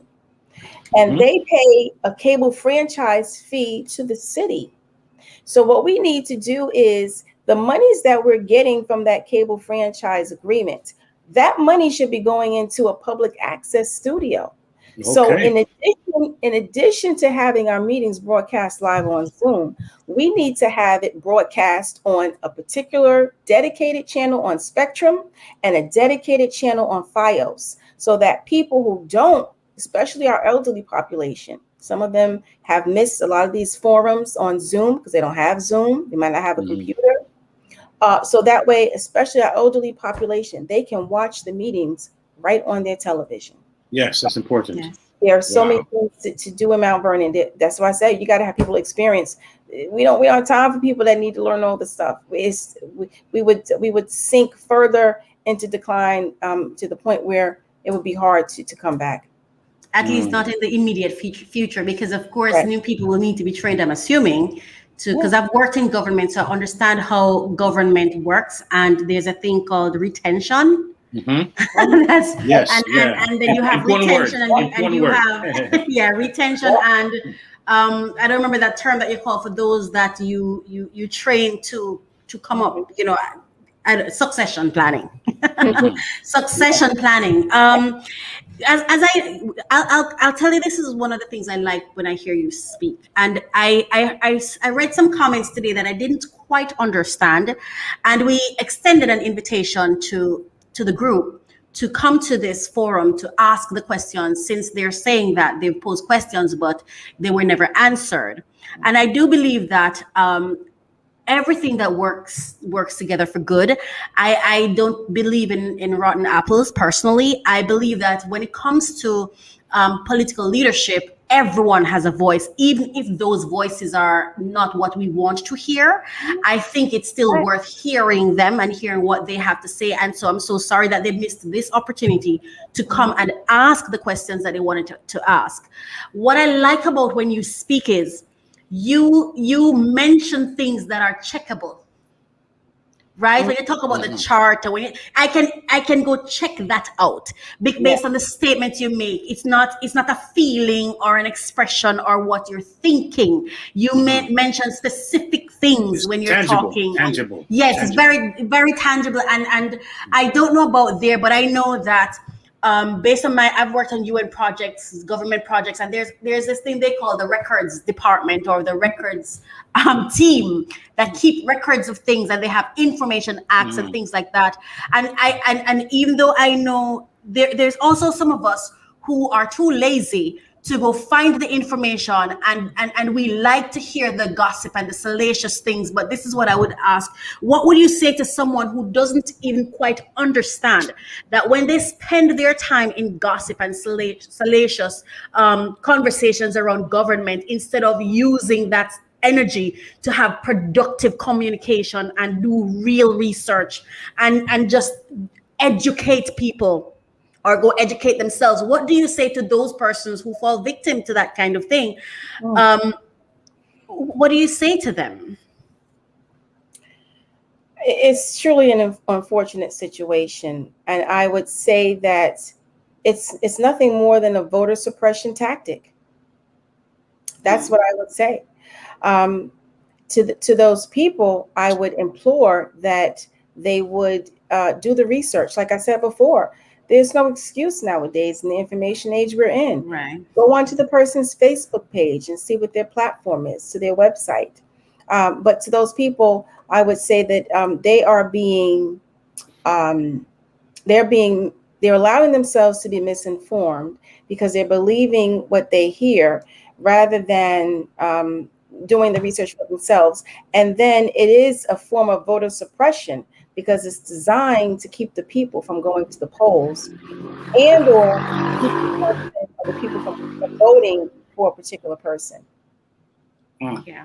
How important is being happening now with certain legislation being passed to suppress the vote? I'm sorry, go ahead, DJ Kelly. No, it's okay. How important is it for them to vote Lauren Carter? Well, it's important to vote for Lauren Carter because Mount Vernon, as we have said before, and you've heard others come on this call and say it, there are serious problems in this city. If this was Bronxville, if this was Scarsdale or Eastchester, we could afford to put people in that didn't have experience. But we're not Bronxville, Eastchester, or Scarsdale in that I believe we're better because of the location and the history and the aesthetics and the architecture. But we have so many other problems that we have to fix first before we can realize that greatness that we have. So I would say that a vote for Lauren Carter will be a vote for someone that has experience, that really knows what they're doing, knows the process, knows government, knows Mount Vernon city operations. A vote for Lauren Carter will be someone who will be dedicated and committed to the city and to the people of the city of Mount Vernon. A vote for Lauren Carter will be someone with integrity, someone that will be accessible to you, that will help you. A vote for Lauren Carter is someone that has been tried and tested. You know me. You know that I'm going to get the job done. You know that I'm going to keep my word. When I say I'm going to do something, I do it. Well, as you say that, Lauren Carter, I'm someone too. I tend to go and look at the source myself. So I try to be objective. So I did my little research and I saw, and I definitely applaud you and any candidate who can put forth their vision statement, what they really intend to do, and make it very, very plain, make it very, very reachable and touchable. And I've seen that. I didn't tell nobody. Did I only said in my own backyard. You know what I'm saying? But I think that the voters are becoming a little more aware, a little more engaged, and I believe that people now realize that we can't sleep anymore. We hearing what happened even in Tulsa 100 years ago. Oklahoma, when they bombed the city, and I think a lot of people didn't know that happened. I went to my job, people I didn't know, and they were born here as blacks. Didn't know that 100 years ago they had a major movement. They owned banks, they owned infrastructure. Roads and merchants, and they were bombed. So it's important to be informed. So when I looked at what you're doing, and I from page to page, I'm like, yes, this woman here, she has a mission and a vision. I'm like, well, I trust all the candidates would have the same approach to let the people be informed so they can make an informed decision as to who they want in office. So I can applaud you in that based on what I see from an objective standpoint. Yes. Yes, and I commend you for this as well, because I remember when we were meeting to talk about it, and we said we're going to be direct and we're going to allow all the questions to show, and we were not going to cover anything or deny any question. And you're extremely open. You never and we've had other persons who, we have to go through and sift through questions before we can show it. So I have to commend you on that as well. AJ Woodson said something, but I want to go to something he said first, because you see, we're in this digital world now, and a lot of leaders we're not proactive in getting updated or getting involved with the movement of technology, right? And as the other person asked about the Zoom meeting, and now he's asking about the videos. In other cities, video of the meetings are placed on the website so residents can watch and come back anytime later. I would love to see that in Mount Vernon. What's your plan for digital inclusion in should you be elected or when you're elected? What's the plan for that, so people can have information at the touch of their fingers. I think gone are the days where people have to go get up and go somewhere for every single thing. What about, so I'm just asking that. And then I have 2 more points for you. Sure. So thanks for that question, AJ. And I definitely agree that the meetings need to be on the website, as well as all the other information, agendas, minutes, the city council packets. I do know that there's a current council person, Councilwoman Duarte, who has put forth a plan for that, to be able to track legislation. And I would like to definitely see what she's doing, because we wouldn't want to recreate the wheel. But there are companies that will do that for us. Mm-hmm. They would, they would have the videos, the meetings on your website, and they would also make sure that all of the agendas and minutes are on the website as well. So I definitely agree with that. I want to see, like I said, what Councilwoman Duarte is putting forward, but I definitely agree that that's what we need. We need transparency. The people need to be able to see what's going on in their government. Okay, we have 3 more.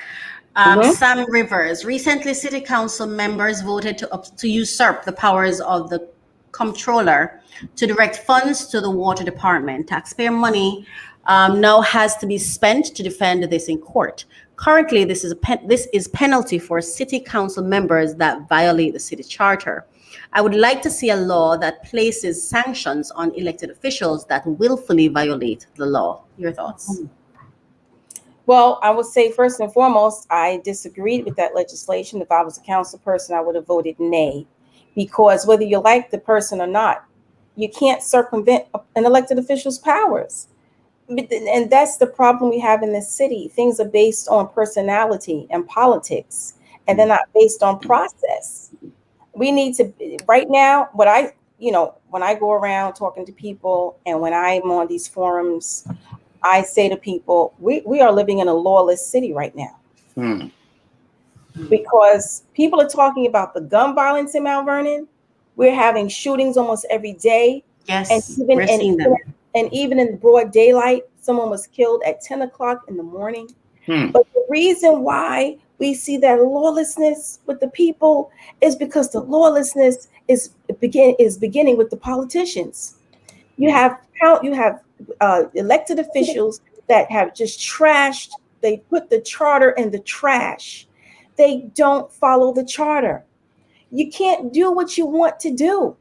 There's different branches of government. We know on the federal level, we have the legislative branch, which is Congress, and they have 2 houses. We know we have the executive branch, which is the president. We have our judicial branch. In Mount Vernon, people say we have 3 branches. You can say that. It's really 2, but you can say we have 3. We have the legislative branch, or you can say we have the executive branch, which really is the mayor, and the comptroller really falls under the executive or the administration, I would say.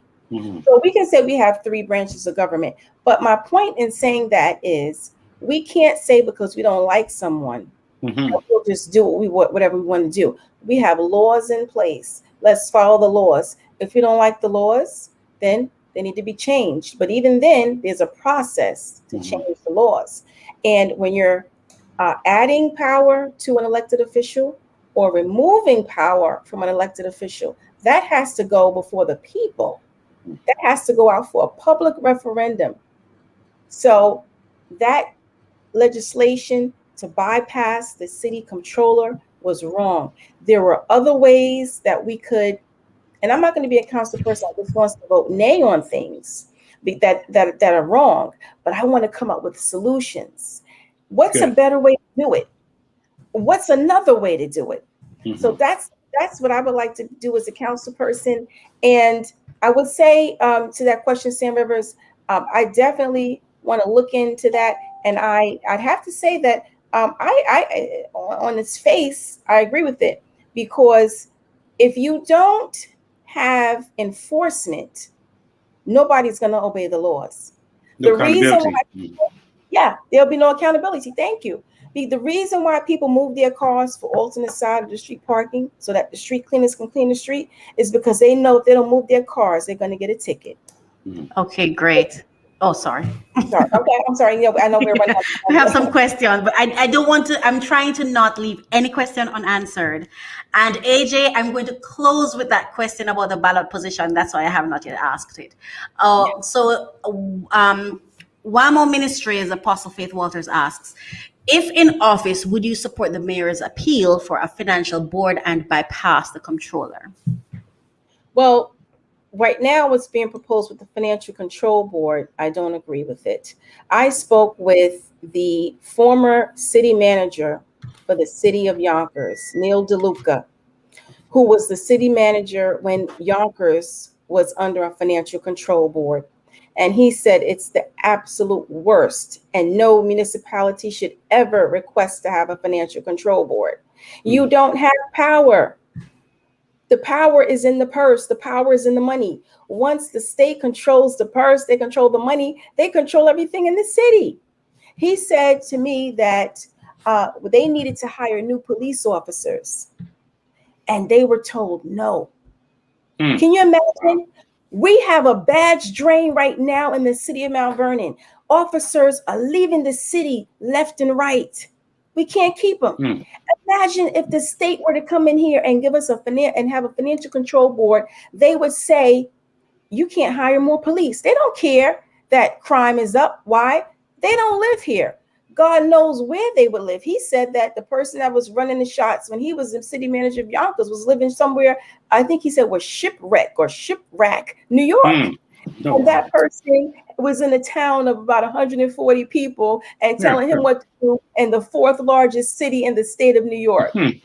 Absolutely no way. What we do need, as he said, is perhaps an arbiter to be a mediator between the controller and the mayor right now, so that person, when there's a disagreement between the mayor and the controller, let that person review it. It would be someone from the state controller's office, so they would have experience and qualifications, and they would make the decision whether or not to pay a bill or not.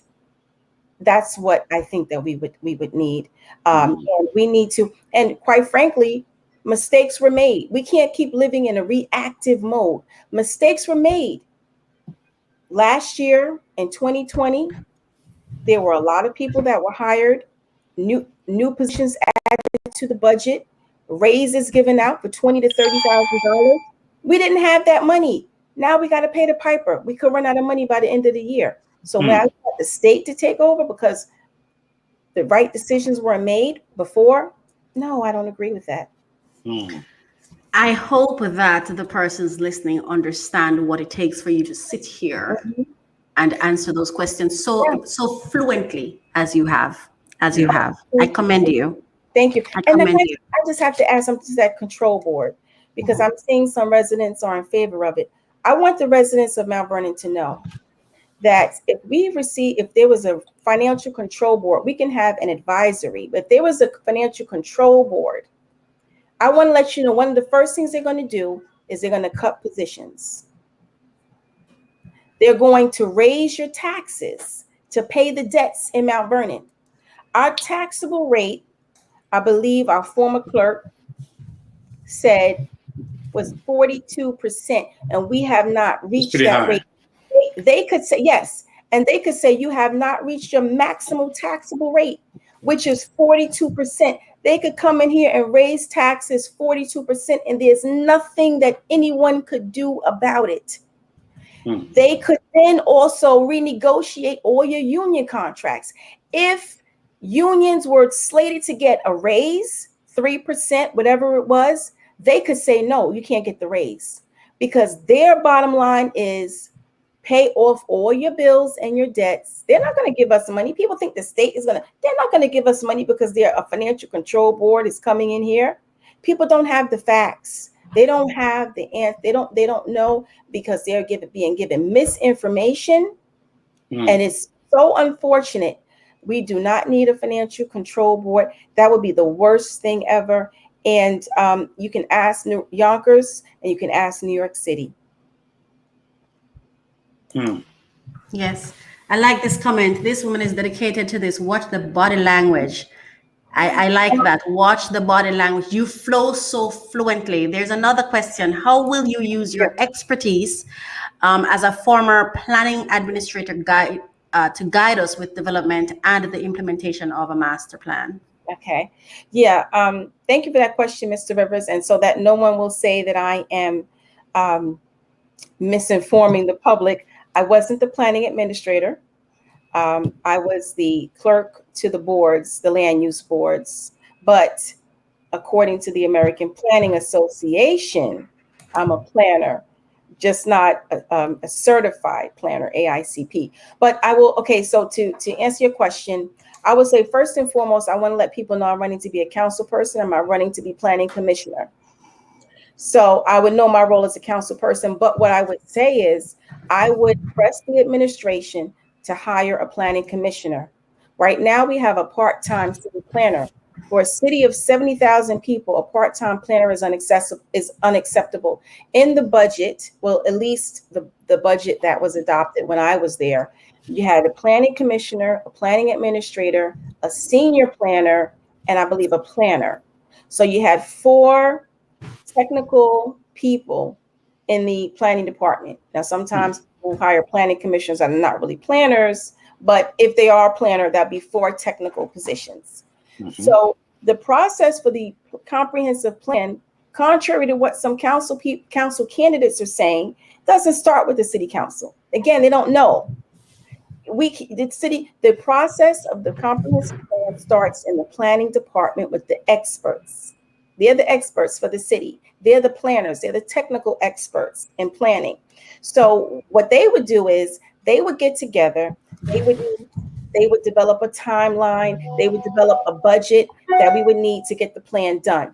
Then they would get in some folks to be a part of a steering committee. The steering committee would also provide that I don't want to say expertise, but they would sit in on those conversations and develop that plan. Then what would need to do, this is at a minimum. Then what we need to do is the city would have to hire consultants, because the planners in the planning department, they have their own day-to-day responsibilities that they handle. So they need help. So the planning consultants would come in working for the city, and they would help guide us through the comprehensive plan process, which would include stakeholder engagement. We will go out to the public. The public would tell us what they want to see in the plan. And then once all of that is done, then it goes to the city, to the planning board. The planning board makes a recommendation on adopting the comprehensive plan, and then the council has the vote to adopt it. So to answer your question, Mr. Rivers, I would bring my expertise in the field of planning to provide advice, and also my expertise in government to show them the process on how it's supposed to get done. I hope I answered your question, Mr. Rivers. All right. I think that's about there. I have one last question. I'm sorry. What do you say to persons who seek to hold officials or candidates accountable for positions they have not yet elected them for? Because while you're running, you're not yet elected. So for persons to hold you accountable and then to use that as though you're failing to do something, what would you say to those persons? I would say to those persons, please understand that I'd have to get into office first in order to be able to deliver. I'm limited as to what I can do as a citizen. I'd have to get into office first to be able to get things done. So I would say, please understand that. And then please, let's have dialogue on what I can do to help you when I am elected. And then hopefully you'll vote for me so that I can get those things done. And I would like to add to that nobody holds an employee or a prospective employee accountable when there's no salary assigned, because they're not yet employed. And that does not mean that the person cannot seek to assist you, but there should be clarity and understanding in kindness and duty. You can't hold somebody accountable for their kindness because it's a choice. They can choose to be kind to you or not. They can choose to try to assist you or not. But to hold you accountable, and I saw it when I saw it, I was like, wow, the dialogue was, to have that kind of dialogue, to hold someone and then to say they don't have to be elected too. But the truth of the matter is, you don't have to think about it from the perspective of city council. Think about it from the perspective of a job you're interviewing for. What would you do if a customer at a company see you leaving the office because you just had an interview and then held you accountable for the job you were being interviewed for when you're not yet you're not yet hired? So I think it's important. Great point. Yes. Someone says, thank you, Samuel Rivers. He said, thank you very much for your answer. I feel very educated on planning now. So much misinformation out there. True. Please vote, Shez Darden says. And then Samuel says again, please remember early voting begins this Saturday at the City Hall at the Doles or Dole Center? Okay, Dole. So please, before we go, just tell us what's going to happen this Saturday, because you're going to be back to answer more questions for those who have it, and also to provide, because I think it's good that you're going to make yourself available right here on Saturday morning at 8:00 to help persons understand, give the same kind of education towards voting, not to tell them who to vote for, but to give information so they are informed to know how to go to vote, where to go to vote. Just tell us all about that. Thanks. Yes, so I'll be back on the show on Saturday. Same channel, but it will be weekends with Marsha J and Jesse. So please, you guys can join us again. I'll be taking more questions. You can get the link from here, my Facebook page or YouTube page, or even UME Radio's page. There's so many ways to access us. And early voting starts this Saturday, June 12th. The hours, Saturday and Sunday, are 12 p.m. to 5 p.m. And the early voting locations are at City Hall and Dole Center. So Saturday, 12 to 5, Monday, Wednesday, Friday, 8 to 4, Tuesday, Thursday, 12 to 8. And then the day of primary is June 22nd. And that the polls are open from 6 a.m. until 9 p.m. You'll vote at your regular polling place on the 22nd. So early voting is through the 20th, and then the day of is the 22nd. Please go out and vote. I hope you will vote for Lauren Carter. I'm on 13. I'm number 13 on row A. This is the Democratic primary. Only Democrats can run in the Democrat primary. Only Democrats can vote in the Democratic primary. I've been endorsed by the Mount Vernon Democratic City Committee. I'm running with Wallace there, Jenna Swartz, Irvin Morton, and I've also been endorsed by the New York State Working Families Party. I've been endorsed by former Councilman James Jubilee, recently endorsed by our County Executive George Latimer, our County Clerk Tim Idoni, and I received the endorsement of the Yonkers Insider newspaper. All these endorsements, they know that I can do the job. And I just want to let you all know that you can check out my website, lauren4citycouncil.com. That's LAURENFOR, citycouncil.com. Facebook is Lauren for City Council. Instagram is Lauren for City Council. Twitter is Lauren S. Carter. And YouTube is Lauren Carter. Yeah, there is an echo.